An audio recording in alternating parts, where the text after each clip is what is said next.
महाराष्ट्र में मंदिर खोले जाने के मामले में सियासत तेज हो गई है। अब एनसीपी के सरबराह शरद पवार ने इस मामले में वज़ीर-ए-आज़म को खत लिखा है। शरद पवार ने ट्वीट करते हुए कहा कि महाराष्ट्र के गवर्नर ने वज़ीर आला उद्धव ठाकरे को खत लिखकर लोगों के लिए मंदिर खोलने में मदाखलत करने की मांग की। एनसीपी सदर ने कहा कि गवर्नर की जानिब से वज़ीर आला को खत लिखे जाने की जानकारी मुझे मीडिया के जरिए मिली। शरद पवार ने अपने खत में कोरोना से पैदाशुदा हालात और सरकार की जानिब से इस सिलसिले में किए गए इक़दामात का जिक्र किया। उन्होंने सिद्धिविनायक विट्ठल मंदिर और शिरडी के साई मंदिर का जिक्र करते हुए लिखा कि ये ऐसे मकामात हैं जहां 2 गज की दूरी पर अमल करना नामुमकिन है। साथ ही उन्होंने गवर्नर की ज़बान पर भी हैरानी का इजहार किया।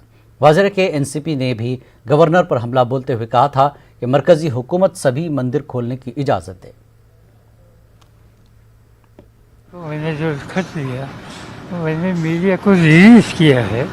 रिलीज आप लोगों के हाथ में है, तो इसमें और कोई पूछने की ज़रूरत नहीं। एक और इसमें कोई कमेंट नहीं करूँगा क्योंकि ये मेरा और प्रधानमंत्री का कॉरेस्पॉन्डेंस है।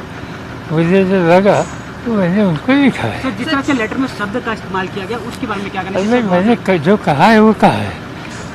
सर, तो आपको लगता है कि सरकार की तरफ से कोई रिएक्शन आएगा, प्रधानमंत्री की तरफ से कोई बात कही जाएगी? मैंने कल 5 बजे लिखा जी, थोड़ा समय तो दे दो।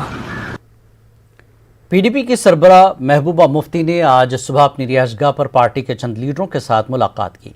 महबूबा मुफ्ती के तकरीबन 1 साल बाद नज़रबंदी से रिहाई के बाद पार्टी लीडरों से ये मुलाकात हुई है। वाज़ेह है कि दफ़ा 370 की मनसूखी के बाद से महबूबा मुफ्ती नज़रबंद थी और उन्हें कल ही रिहा किया गया।